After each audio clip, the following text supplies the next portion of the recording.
He looked straight at me and said, "Just don't tell anyone you're my mother, okay?" As he smoothed his tie in the mirror of the hotel ballroom. The words fell so casually from his mouth, as if he were asking me to hold his drink or move out of the way.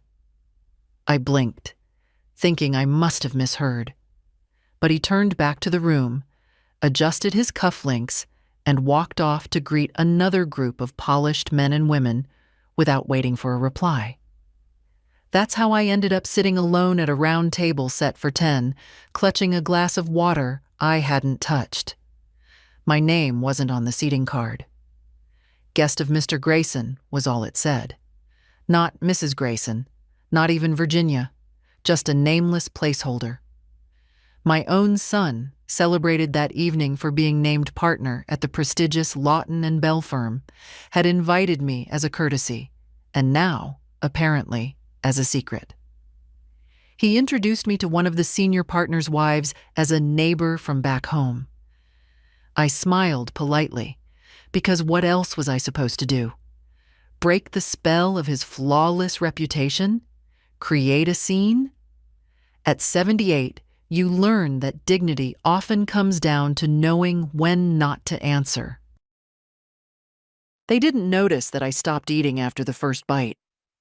No one asked where I was from or how I knew Eric.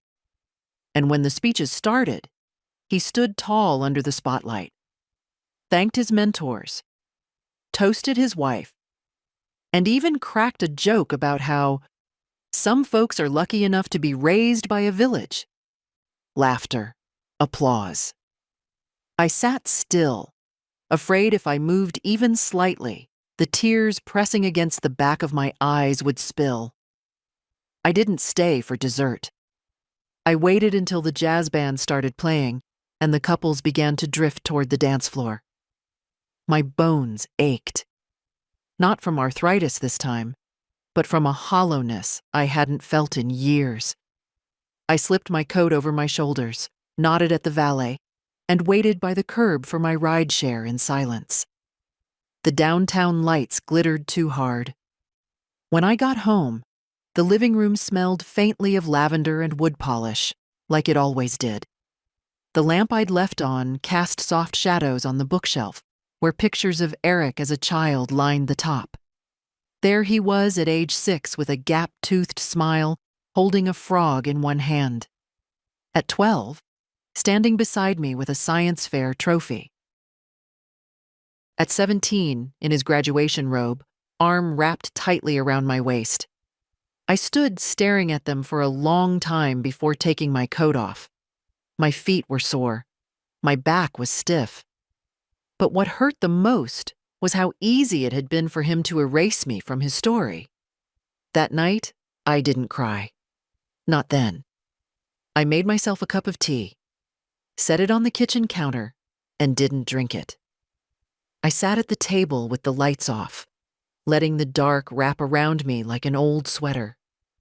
And somewhere between midnight and morning, I made a decision. Not loud, not vengeful, but clear.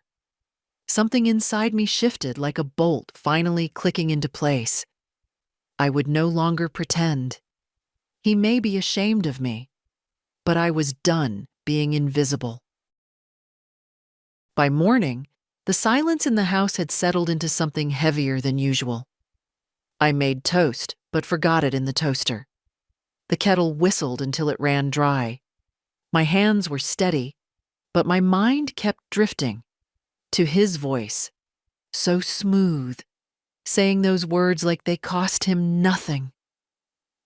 I sat down at the kitchen table, the same table where Eric once built a solar system out of foam balls and string. It still had the scratch from when he accidentally sliced it with a box cutter, opening his first acceptance letter. Back then, he'd called me Mama, with wonder in his voice. Now I was a neighbor.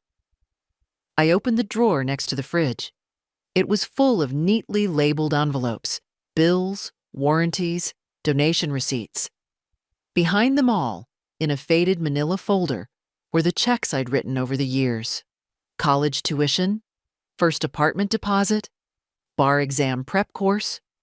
More recently, a wire transfer for a down payment on their new home in Westfield Heights, a gated neighborhood I'd only seen in the pictures they posted online. I'd contributed $100,000 toward it. No thank you note. Just a brief message. Received. Appreciate it.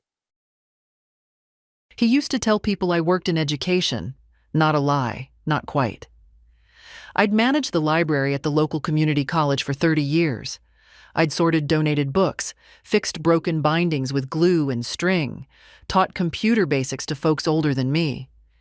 It wasn't glamorous, but it was mine. I never told Eric about the nights I skipped dinner just to save more for his college fund.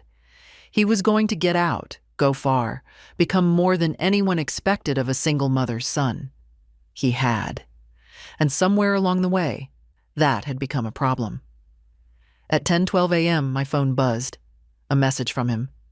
Hey, hope you got home okay. Let's talk soon.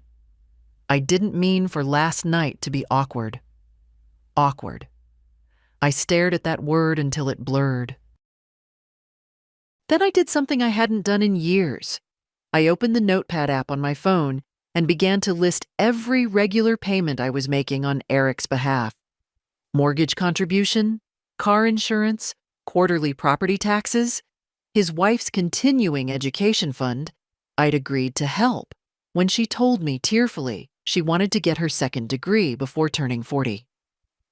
The list took nearly half an hour to complete. I didn't cry. I didn't curse. I just sat there, reading it over, and felt a strange kind of peace begin to settle inside me. At noon, I called the bank. Good afternoon, this is Patricia at Longmere Credit Union. How can I help you? Hello, Patricia, I said, my voice calm. I'd like to review all automatic transfers and scheduled payments from my accounts and cancel them, every single one. There was a pause on the other end. All of them, ma'am? Yes, effective immediately. I could hear her typing. You currently have 12 active automatic payments, including— I know what they are, I interrupted gently. Please stop them. After she confirmed my identity and paused one more time to ask if I was sure, I told her I'd come in the next morning to sign the documents in person. As I hung up, I didn't feel regret. Just a quiet sense of having returned to myself. I walked to the bedroom, opened the closet, and took down a small wooden box from the top shelf. Inside was my will, last updated 10 years ago. It still named Eric as sole beneficiary. I set it on the table, then opened a new folder. On the cover, I wrote my granddaughter's name in block letters. Claire Henley, 16 years old. Brilliant. Kind. Still calls me Grandma Ginny. Still brings me wildflowers when she visits. Still holds my hand when we walk the garden path. It was time to make things right. Not loud, not out of spite, but because something sacred had finally broken, and I had no intention of pretending otherwise ever again. The next morning, I arrived at the bank 15 minutes before it opened. The sidewalks were still damp from last night's rain, and the air smelled like early fall, wet leaves and something fading.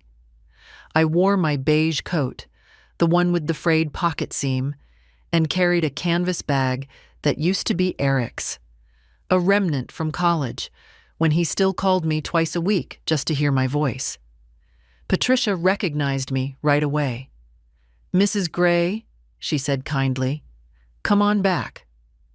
We went into a small office with frosted glass and a potted plant that looked half alive. She handed me a stack of printed documents and a pen with the bank's logo on it. You're sure about all of this? She asked again. I nodded. Let's begin. One by one, I signed off on each cancellation. Mortgage support, car loan assistance, educational fund, travel credit card payments, emergency health plan, all of them, 12 in total. I initialed, signed, dated. By the end, my hand ached, but not as much as my chest had the past 2 days. I'd also like to establish a trust, I said. Patricia's eyebrows rose slightly. A trust? Yes, I said. In the name of Claire Henley. My granddaughter. It's time she had something that's hers. Something that doesn't disappear when someone decides I've become inconvenient. Patricia didn't ask why. Maybe she'd seen enough over the years not to. She passed me another stack of paperwork and went to check with the legal department. While she was gone, I sat in the quiet and stared out the window. Downtown was waking up. People in suits hurried past, coffee cups in hand. The kind of people Eric belonged to now. He hadn't always, but he'd learned how to wear the uniform and shed everything that didn't match it, including me. When I got home, there were 4 missed calls from Eric. Then a text. Can we talk today? You seemed upset last night. I didn't mean to make you uncomfortable. I ignored it. Instead, I pulled out the cardboard box from under my bed, labeled legal. It had everything from Derek's death, my husband, gone 23 years now, to Claire's birth certificate, and somewhere near the bottom, the last copy of my will. I took it out and set it beside the documents from the bank. I stared at the old version for a long time. I remembered writing it with the best of intentions, wanting to give Eric everything I could, even after I was gone, wanting him to feel protected, supported. But all it had done was give him permission to treat me like an option. That afternoon, I called my attorney. I hadn't spoken to Marvin Feldman in over a decade, but he picked up on the second ring. Virginia Gray, he said with surprise. Well, you're still sharper than any woman I know. What can I do for you? I need to update my will, I said, and set up a protected trust for my granddaughter. I'll clear my schedule, he said without hesitation. You want to come in tomorrow? No, I said, glancing at the clock. Today. By the time I left Marvin's office, the sun had dropped low and the sky was streaked with pink. He walked me to the door, holding my elbow gently like Derek used to. I didn't cry, though my throat burned. You're doing the right thing, Virginia, Marvin said as he closed the door behind me. I knew I was. Not because I wanted to punish Eric, but because I'd finally understood something I should have known long ago. Loyalty should never be paid for, not even with love. And if someone only loves you until they're embarrassed by you, they never loved you at all. That night, I left the porch light off on purpose. I didn't want visitors. I didn't want apologies. I didn't want the sound of tires on gravel that made my heart leap for nothing. I just wanted quiet. And for once, I had it. I sat in the living room in my soft slippers, tea untouched again. A documentary played on the television, something about mountain sheep I wasn't really watching. My thoughts kept circling the same place like water refusing to drain. Eric hadn't called again, not since the afternoon. Maybe he'd finally understood the silence for what it was. Not sulking, not manipulation, just distance, a boundary. I looked around the room, at the walls that still held our life in framed photos. Eric with his first baseball glove, me and Derek on our 20th anniversary. Claire at 5, with her 2 front teeth missing, hugging my knees in the backyard. I should have taken those down years ago. But then, I'd always held out hope. I got up and crossed to the bookshelf, reached for the photo album marked 2005-2010. Inside were birthdays, school plays, Thanksgiving dinners where I did all the cooking and all the cleaning too. Eric's handwriting in the corner of one page. Thanks, Mom. Couldn't have done it without you. That was before. Before the wife who wrinkled her nose at my casserole. Before the new house and the new circles and the way he began to say mother in front of people like it was a job title he hadn't applied for. I pulled out an envelope tucked between the pages. It was the note Claire wrote me 2 summers ago, folded into a tiny triangle. Grandma Ginny, thank you for the cookies. I miss you already. Come visit me soon. Love, Claire. I pressed the paper flat and placed it on the coffee table. That was love. Simple. Honest. No shame wrapped around it. The doorbell rang just after 9 p.m. One long, steady chime. I didn't move. Then again. I rose, slowly, my knees aching, peeked through the window. It was him. Eric stood on the porch, hands in the pockets of his expensive coat, shoulders hunched against the cold. His car idled in the driveway. I could see a figure in the passenger seat, his wife probably, but she didn't get out. I opened the door, just enough for my voice to carry. What is it, Eric? He looked up, startled, maybe by the coldness in my tone. Maybe because I hadn't invited him in. Mom, he said, I've been trying to reach you. I know. He hesitated. Can I come in? No. Silence. He looked past me, into the house, as if searching for some piece of familiarity he could still claim. You left the event so suddenly. I thought maybe something was wrong. Something was, I said. I heard you call me your neighbor. His mouth opened, then closed. You told people not to mention I was your mother, Eric. I stepped onto the porch, pulled the door behind me. You made me a ghost in your life.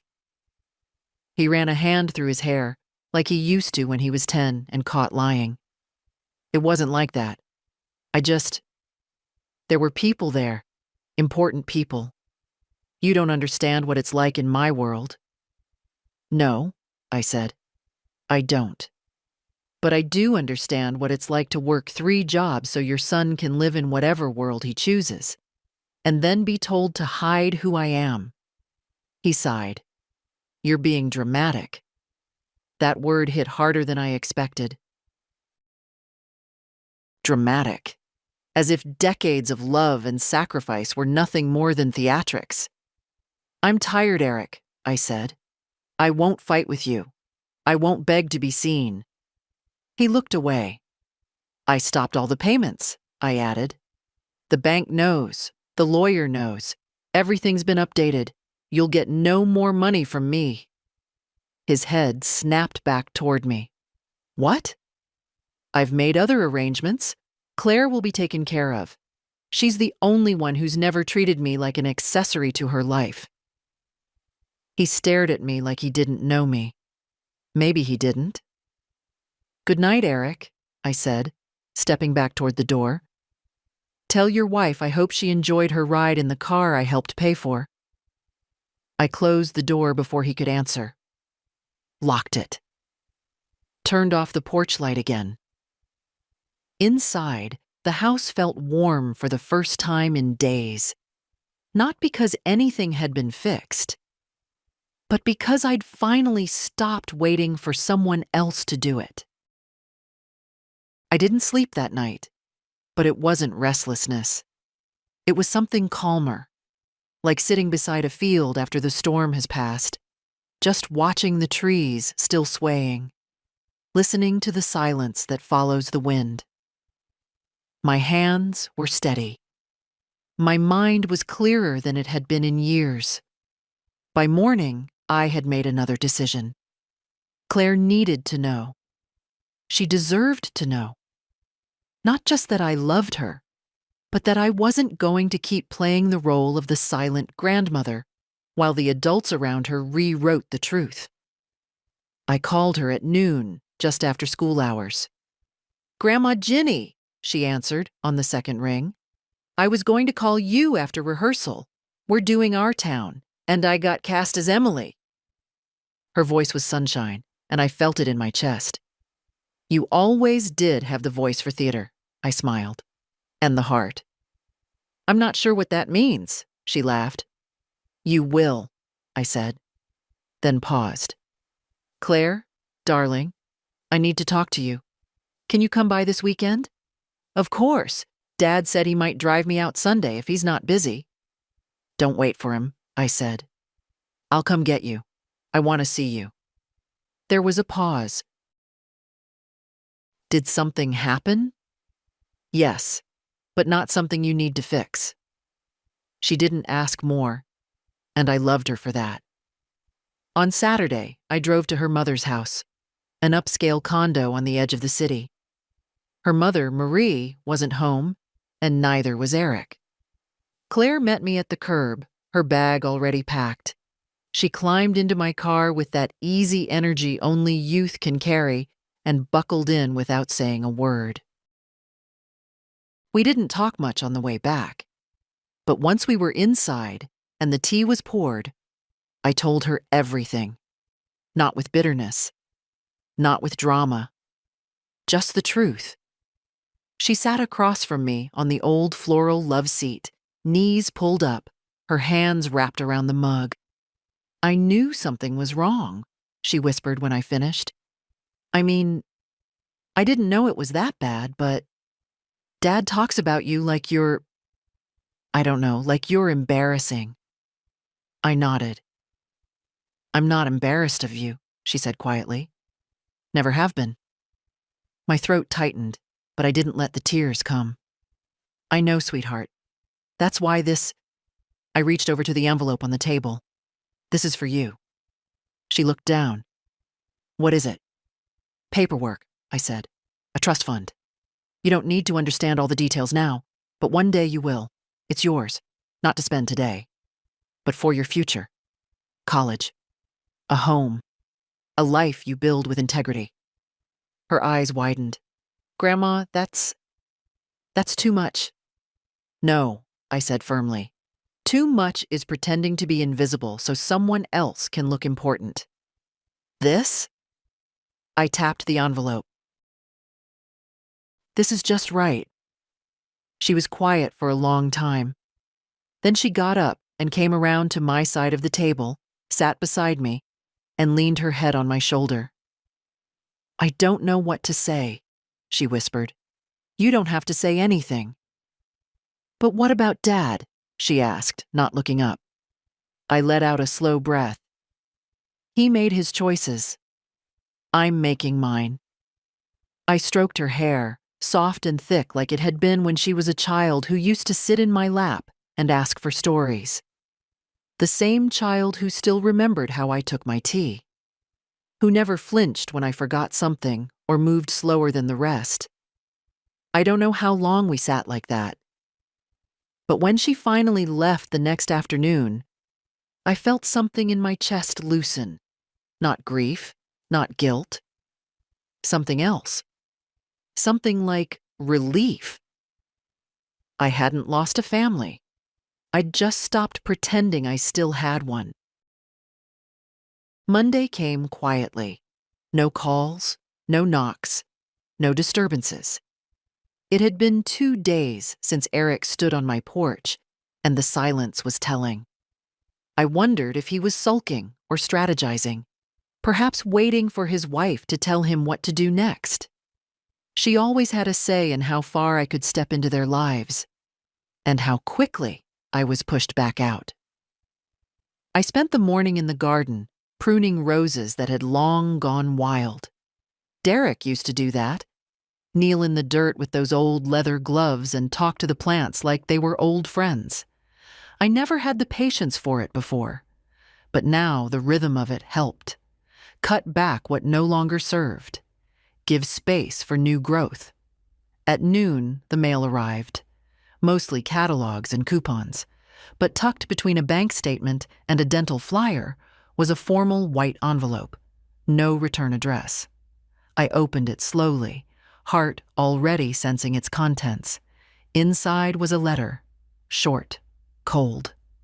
Virginia, I'm deeply disappointed in how you've handled things. You've embarrassed Eric in front of his colleagues, and now Claire is caught up in whatever grudge you're carrying. This trust fund you've started behind our backs is not appropriate. If you want to be a part of our lives, there need to be boundaries and mutual respect. That includes financial decisions involving our daughter. I hope you'll reconsider your actions before causing more harm. Marie. I read it twice. Not one word about love, or understanding, or even curiosity about what brought me to that point. Just control, entitlement. That same icy tone she always used when smiling in public. I folded the letter neatly and placed it in the drawer beneath the phone. I wouldn't respond. Not with a letter. Instead, I picked up the phone and dialed Marvin's office. Feldman and Crow, how may I help you? Tell Mr. Feldman I'd like to move forward with the irrevocable clause, I said. And I want a provision included. Claire's trust cannot be accessed, influenced, or rescinded by anyone but her, not even her parents. Yes, ma'am, the assistant said without hesitation. We'll finalize the documents this week. I hung up. Outside, the wind had picked up. The chimes on the porch clattered softly, like a warning or a benediction. I couldn't tell which. Later that evening, I got a text from Claire. Mom's upset. She found out. I told her I'm not giving it back. I'm not sorry. I just wanted you to know. I sat with that message for a long time, the weight of it both heavy and beautiful. She had chosen, not sides, not drama. She had chosen truth, kindness, loyalty. I typed back slowly, I know, darling, and I've never been prouder. After I hit send, I stood at the window watching the evening settle in. Somewhere, Eric and Marie were probably pacing their kitchen, angry that their control was slipping, planning their next step. Let them. My steps were already taken. I was no longer the woman who waited by the phone or begged for a seat at the table. I was the woman who built the table in the first place. Claire arrived the next weekend with a tote bag slung over her shoulder and a look I'd never seen on her before. Worried, yes, but steadier somehow, like a girl who'd finally seen her parents' flaws not through scandal, but clarity. We sat at the kitchen table again. She pulled her sleeves over her hands and leaned forward. Mom says you're turning me against her, she began carefully. She said this is all about revenge. I let the words settle. Then I reached for the pot of tea and poured us both a cup. Is that what you think? I asked softly. No, she said immediately. But she's angry. Really angry. She says I'm too young to understand what's appropriate. I nodded. And maybe you are. But you're old enough to know what respect looks like. Claire looked down at her mug. I told her I want to spend more time with you. She said fine, then do it without expecting them to foot the bill for your life. I laughed quietly, not because it was funny, but because of the irony. I've been footing their bills for 20 years, I said. They just never expected the math to change. Claire didn't smile. She also said if I keep siding with you, they'll pull my college fund. I set my mug down gently. Then it's good I set one up for you that they can't touch. She looked at me sharply. You really meant it. Of course I did. Her eyes filled, not with tears, but with something older than sadness. A kind of grief I recognized. The grief of realizing your parents weren't who you hoped they'd be. I don't want to lose them, she said. I know, but I don't want to pretend either. I reached across the table and placed my hand over hers. Then don't. Pretending is a disease. It starts small, and before you know it, you don't even recognize your own life anymore. Claire nodded slowly, pressing her fingers into mine. We spent the rest of the afternoon in the garden. I showed her how to deadhead roses and how to tell if a cucumber vine was going to bear fruit. She took notes in her phone, asked questions. We laughed at the stubborn squirrel who kept stealing from the bird feeder. She made fun of my wide-brimmed hat. I called her a city girl. For a few hours, the rest of the world didn't matter. Not Eric, not Marie. Not the empty seats at holiday dinners or the way birthdays had turned into group texts. Just her and me. Soil under our nails. Air full of bees and jasmine. As the sun started to set, Claire sat down on the porch steps. "Grandma," she said, "I don't know how this ends." I sat beside her. "Neither do I admitted. "But I know how it continues. You keep living with your eyes open. You keep loving without apology. And you never, ever let anyone tell you that blood means loyalty. Loyalty is a choice. Every time." She nodded again. Slower this time. I didn't need her to promise anything, just to hear it. We sat there as the sky went from blue to gold to black. Two women from different generations bound by the same quiet truth. Family is only real when it acts like it. He came again. Wednesday evening, no warning, no message ahead of time. I heard the car before I saw it. The hum of that low, expensive engine he'd bragged about once at Thanksgiving, back when I was still being invited to Thanksgiving. This time, he didn't knock right away. He stood on the porch, pacing. Like a man rehearsing a speech or an apology or both. I didn't move from the armchair where I sat knitting. A scarf for Claire, blue and soft, the same color as her school uniform. Eventually, the knock came. 2 short raps. Hesitant. I opened the door but didn't invite him in. "Eric." "Mom," he exhaled, relieved and tight. "We need to talk." "I'm listening." "Can we go inside?" "No." He looked down at the porch boards, then up at the sky, as if the night might offer him sympathy. "I didn't mean for things to get out of hand," he said. "Marie's upset. Claire's angry. Everyone's saying things they don't mean." "I haven't said anything I don't mean," I replied. He took a step forward. "Mom, please. Can we just start over? This whole trust thing. You blindsided us." "It wasn't yours to expect," I said. "And you're not being blindsided. You're just seeing me clearly for the first time in years." "I'm your son," he said. "Doesn't that count for anything?" I looked at him. Really looked. And what I saw wasn't the boy who used to make me paper cards on Mother's Day. It wasn't even the young man in a second-hand suit on his first day of law school, hugging me too tightly in the parking lot. It was someone else. Someone who had grown comfortable treating me as a footnote, an accessory, a resource. "It counts for a great deal," I said finally, "which is why it took me so long to see the truth." He rubbed the back of his neck. "You raised me better than this, Mom." "I thought so," I said. "But it turns out I only raised you. I didn't teach you how to keep me." His jaw tightened. "Claire's confused," he added, shifting tactics. "You've put her in the middle of something that isn't fair." "She's not in the middle," I said calmly. "She's just stepping out of the fog, like I did." He shook his head, frustrated. "You can't cut us off like this. We're your family." "And yet," I said, "you introduced me as your neighbor."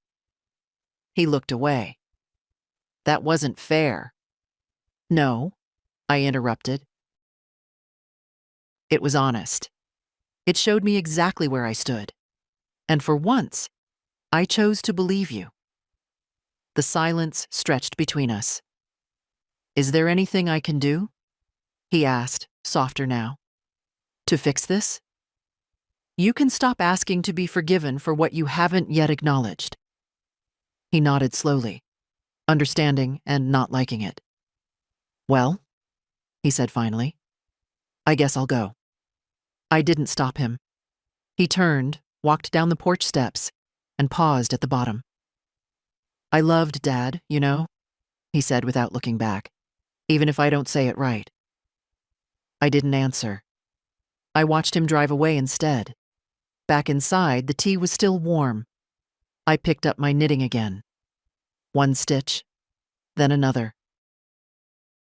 The letter arrived on Friday. Certified mail, legal stationery, the kind you don't confuse with junk. I sat at the kitchen table with my glasses on, fingers running slowly along the envelope's edge before I opened it. The logo in the corner was from a firm I didn't recognize. Clean, expensive. Inside, a single-page letter.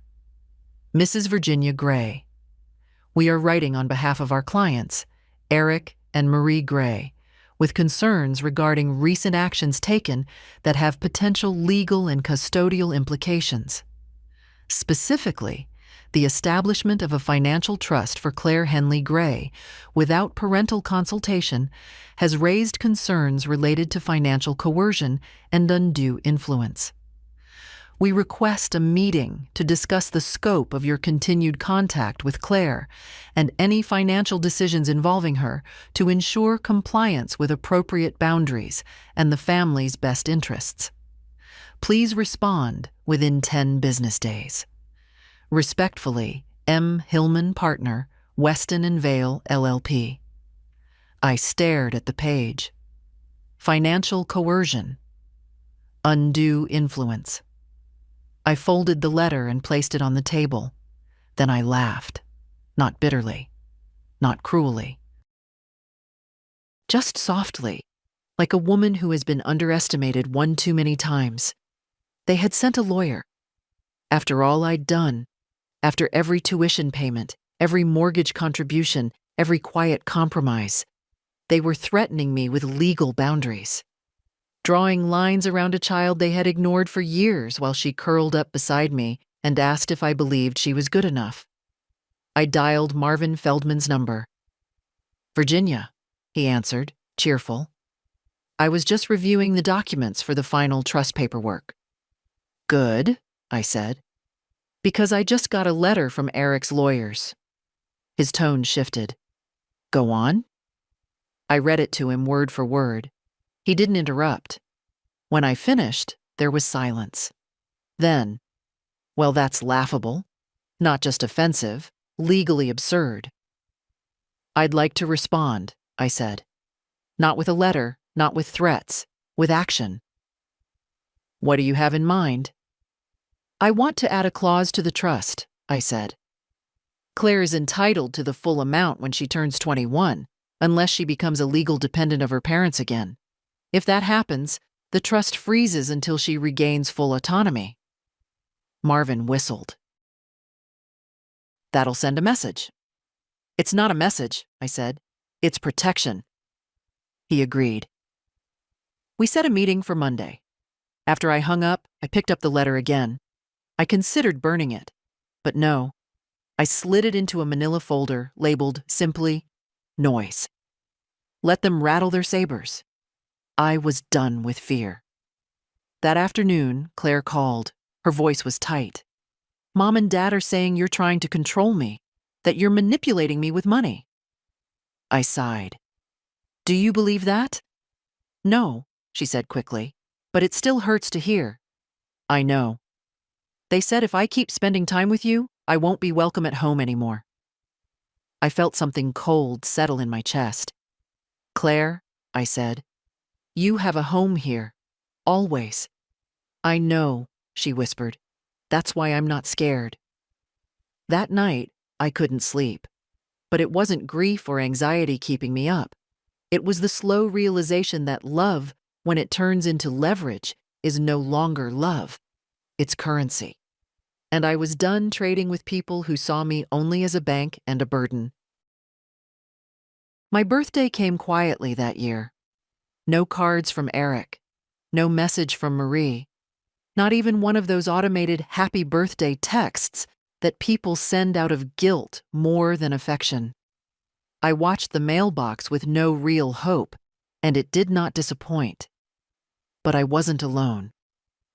Claire arrived just after noon, holding a paper bag from the bakery down the hill and a bouquet of daisies she'd clearly picked herself.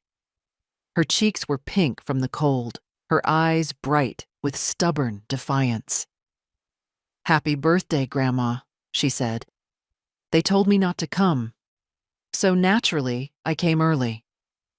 I smiled and stepped aside to let her in. She kicked off her boots like she'd always lived here and opened the bag. A lemon tart, just the way I liked it. Not too sweet, not too heavy. A little sharp, like life. We ate it in the kitchen with mismatched plates and chipped forks. The way we always had. And for once, I didn't feel like I was waiting for something else to happen. No call, no apology, no forced family dinner, just her. Claire handed me a card. Handmade, watercolor. On the front was a rough sketch of a chair in a sunlit room. Inside, it read, "For the woman who taught me that silence can be strength, that love doesn't mean sacrifice until you're empty, that roots are deep and not always where you plant them. I love you. Claire." I didn't say anything for a long time, just held the card in both hands. She reached across the table and squeezed my fingers. "You okay?" "I am now." In the afternoon, we went through old boxes in the attic. She asked questions about Derek, what his laugh sounded like, how we met, what kind of books he liked. I showed her the wedding photo where I wore a hat so wide it nearly blocked out the sun. She laughed and begged to borrow it for a school event. "Can you imagine Marie's face if I showed up in this?" she giggled. "She'd have a coronary," I said dryly.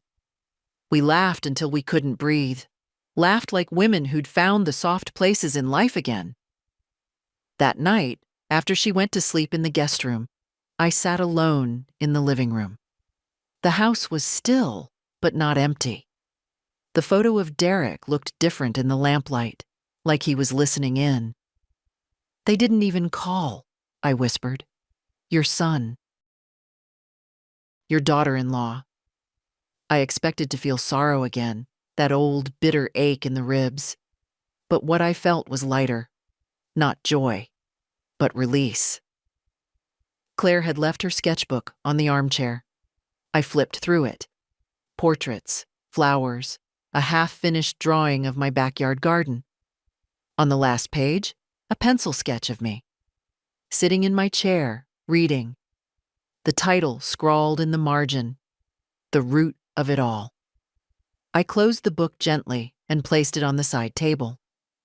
My birthday had only one guest, and it was the best one I'd had in years. The kitchen smelled like cinnamon and nutmeg. The crusts were cooling on the rack, 3 pies, not one, because once I started, I couldn't stop. My hands moved with muscle memory, steady and sure, as if they'd never once trembled over a bank transfer or a withheld invitation. It started as therapy. Something to do while the phone didn't ring. But by the second pie, I was thinking about the old bake sales at church. About the way Mrs. Langston used to sneak a nip of bourbon into her pecan pie and win every time. About how I once sold out my lemon chess before the choir even finished rehearsal. I pulled out a notebook from the drawer and flipped to a blank page. Ginny's Pies. Orders. TBA. Pick up Friday evenings. No delivery. No guilt. It was silly, maybe. A hobby for an old woman with too much time. But it felt like something. A reclaiming. I called Lorene, the one neighbor who still remembered my birthday, the one who always brought extra tomatoes from her garden. "Think folks might want to buy pies again?" I asked. There was a pause. Then her laugh, raspy and bright. "Ginny, you could charge double and still sell out before supper." So I made a flyer. Nothing fancy. Typed and printed and taped to the church bulletin board and the window of the community center. By the end of the week, I had 7 orders. By the end of the month, 18. And for the first time in years, I was earning money that didn't go straight into someone else's need. It stayed in a tin box in my pantry, labeled "Just Mine." Claire helped design the little logo for my stickers, an old woman in an apron, her hand raised in a wave, a rolling pin slung over her shoulder like a sword. "It's you," she said, "but like a bakery superhero." I smiled. "Don't tempt me, child. I might start wearing a cape." The orders grew, but I didn't let it take over. I wasn't trying to build an empire. I just wanted a piece of my own life back. And somehow, the kitchen helped stitch something together inside me, something I hadn't even known was torn. One day, I overheard two women at the grocery store talking near the sugar aisle. "I heard the blueberry one sold out in 15 minutes, one said. "That Ginny's got a gift." I didn't interrupt. Just smiled to myself and pushed my cart along. Later that week, I got a text from Marie. "We heard you're selling pies. Is this supposed to embarrass us?" I didn't reply. I didn't need to. That night, Claire sat with me folding pie boxes. "They're jealous," she said casually. "Not because you're baking, because you're doing something that's yours." I shrugged. "Let them be." She grinned. "You're terrifying, you know that?" "No," I said, handing her another box. "I'm just finally tired of apologizing for being alive." I hadn't been part of the neighborhood in years, not really. Oh, people waved, sure. They nodded when I watered the garden or brought the bins in. But that's not the same as belonging. That's just manners. But something changed after the pies. It started with Mrs. Langley from 2 doors down. She stopped by with a jar of her raspberry jam and said, "You've got half the block talking again, Ginny. You'd think you invented crust." I laughed. We hadn't shared more than pleasantries in a decade, and now she was asking if I'd tried spelt flour. Then came Harold, retired postman, widower, always kept to himself. He knocked on my door with a tin of old recipe cards and said, "Figured you'd know what to do with these." His wife had written them in slanted cursive, everyone dated like a little memory. I took them with both hands and didn't say a word, but he nodded like I'd answered anyway.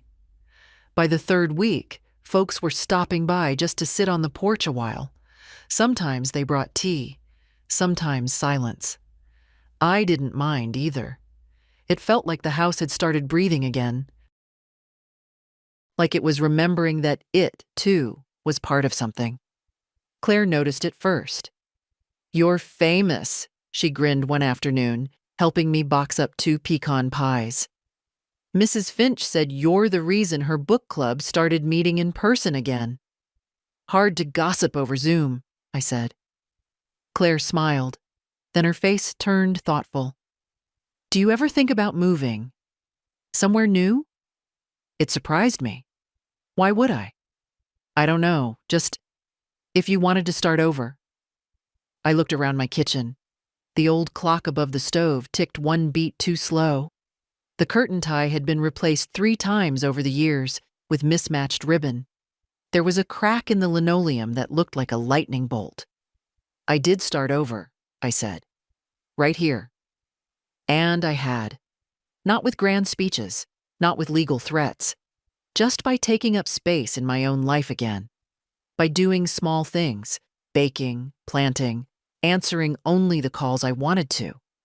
By refusing to let love turn into obligation and silence into currency. Eric hadn't contacted me in weeks, not since Marvin responded to the lawyers with words even I had to look up. The trust was airtight. The finances were separate. The message had landed. I was no longer an option. I was a decision he hadn't made, and now never would. I thought that would hurt more. But when I looked at Claire, tucking pie boxes into her backpack for her classmates, I felt only one thing: freedom. My family hadn't disappeared. It had just changed shape. It was early evening when I saw him again. The street was quiet. dusted with the soft orange of late sunlight. I was on the porch, tying twine around 2 stacked pie boxes for Mrs. Langley's daughter, when the black sedan pulled up across the road. At first, I thought it might be a delivery or a new neighbor. But then the door opened, and Eric stepped out. He stood there for a moment, looking at the house like it was something fragile. His coat was too crisp for the warmth. His hair had more gray than last time, and he looked tired, genuinely tired, not just busy. I didn't stand. He walked across the street slowly, like a man unsure of the welcome waiting for him. "Mom," he said, when he reached the steps. "Can I talk to you?" I gestured toward the porch chair across from mine. He sat, didn't take off his coat. For a while, we just listened to the wind. "I've been thinking," he said finally. "A lot."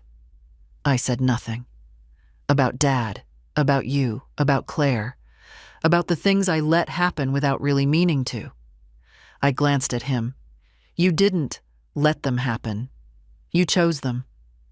He swallowed. "I know." Another pause. "She's not speaking to us anymore, not really. Not unless it's about school or the weather. Marie says you've poisoned her." I raised an eyebrow. "And what do you say?" "I say, maybe you just told her the truth we never did." I looked at him then. Not the suit, not the lines in his forehead, just him, my boy. The man I raised with peanut butter sandwiches and late-night flashcards, who once cried because he lost his lucky pencil before a test. "I didn't try to turn her against you," I said. "I just stopped pretending." He nodded, looked down at his hands. "You always made things easier," he said quietly, "even when they shouldn't have been, and I let that turn into expectation, into habit, into something ugly. That's true. I don't know how to undo it." I sighed. Some things don't get undone. They just get faced. "I miss you. You miss the version of me that never asked for anything." He winced. I didn't apologize for the sting. "I'm not that woman anymore," I said. "She's tired. She's done being used." He looked at me. Really looked. "I don't know how to fix this," he repeated. "I'm not asking you to," I said. "I'm asking you to sit with what you broke." We sat in silence again. This time longer. The cicadas had started. Somewhere, a dog barked. A child laughed from the backyard across the street. "I'm sorry," he said. "Not yet," I replied. "But maybe one day." He stood. Didn't ask to come inside. Didn't offer empty promises. Just nodded. "If I ever try to do better." I met his eyes. "Then do it for your daughter, not for me." He nodded again. Walked back to the car. Drove away. And I didn't cry. I turned back to the pies, tightened the twine, and wrote a small note for Mrs. Langley's daughter on the box. "Best served warm. Like forgiveness. But don't rush either." I went back inside. Claire texted me later that night. "Mom says Dad came to see you. I don't know what he said, but thank you for not softening it. Some truths need to stay sharp a little while longer." I smiled. Typed back, "I didn't raise a fool. I raised a woman who knows her worth." I saw him once more after that, from a distance. It was at the grocery store, 2 aisles over. I heard his voice before I saw his face. Still smooth, still controlled, still trying to sound casual while discussing balsamic vinegar with someone on the phone. I didn't move toward him. Didn't hide either. Just stood there in the baking aisle, holding a jar of cinnamon and letting the moment pass through me like a wave that no longer knocked me down. He didn't see me. Or maybe he did and chose not to speak. Either way, I felt nothing. Not anger, not hurt, not hope. Just the quiet acknowledgement that whatever needed to be said between us had already been said, and that silence could be the end of something too. I walked home with my bag of groceries and put the kettle on. The house was warm, the garden was full. Orders were coming in for Thanksgiving pies. I was down to my last roll of stickers, and Claire had promised to bring more after her next art class. Life wasn't perfect, but it was mine. That night, I took out the photo albums again, not out of sadness, but curiosity. I flipped through the pages like a historian studying a woman I once was, the one who smiled too quickly, forgave too quietly, waited too long. There were good moments, real ones. I didn't rewrite them. I let them sit there beside the ones that hurt. That's what aging does. It teaches you to hold contradiction in your hands without flinching. I paused on a photo of Derek holding baby Eric in one arm and a shovel in the other, laughing in that big, open way he had. I touched the edge of the frame and said his name aloud, just once. Then I set it down and walked to the window. Across the street, Mrs. Langley's porch light flickered on. Somewhere nearby, a wind chime rang. I could smell wood smoke from someone's chimney, the promise of autumn pressing deeper into the evenings now. My phone buzzed. It was Claire. I finished the sticker redesign. Want a sneak peek? I replied. Of course. 10 seconds later, an image arrived. A round label with my rolling pin logo, hand-drawn flowers curling around the edge, and in the center, in Claire's careful handwriting, Ginny's pies, baked with backbone. I laughed, out loud. When had I last done that? Laughed like nothing was broken? I typed back, perfect, and accurate. She sent a heart. I didn't need more. Upstairs, the guest room was ready. Her room now, really. She spent weekends here when she could, holidays when she wasn't needed for show. We'd started planning a trip for spring, just the two of us. She wanted to see where I'd grown up. I wasn't sure what was left there, but maybe that wasn't the point. Maybe what matters is who you bring with you, and who you don't. I was sitting by the window, a blanket over my lap, tea cooling beside me, when it struck me. How quiet peace really is. Not the kind they sell in books or sermons. Not the kind that comes with fanfare or final acts. Just the slow, steady return of your own breath. The feeling of your name settling back into your body after years of being spoken only as a favor, or not at all. There were things I'd lost. Of course. No life reaches this far without grief dragging a few chairs up to the table. Derek gone too soon. Friends who stopped calling. A son who chose the performance of family over its work. But I had not disappeared. No, I'd stayed. Through the silences, through the erasures, through the years of being needed but never seen. I'd stayed. And then, when I was finally ready, I stepped back into the frame of my own life and said, enough. And it was. I took back the parts of me that I'd handed over like favors. My time, my money, my willingness to be forgotten. I found my name again in flour and crust, in a quiet girl's laughter, in the soft scribble of my granddaughter's drawings. In late-night porch visits from neighbors who'd once mistaken me for invisible. I didn't fix Eric. He wasn't mine to fix anymore. But I gave Claire the tools to choose a different story. One where love wasn't currency. One where silence wasn't survival. One where a woman could stand in her own kitchen and say, "This is mine," without needing permission. The trust is hers now. The home, too, eventually. But more than that, she carries something I didn't even know I was passing down. The refusal to shrink. And that matters more than any inheritance. Yesterday, she asked me if I had any regrets. I told her the truth. Yes, I said, but not the ones you'd think. I regret the years I let someone else's shame become my burden. I regret the way I smiled through things that should have been named. I regret waiting so long to learn that love without respect is just performance. But I don't regret the end, because I wrote it myself.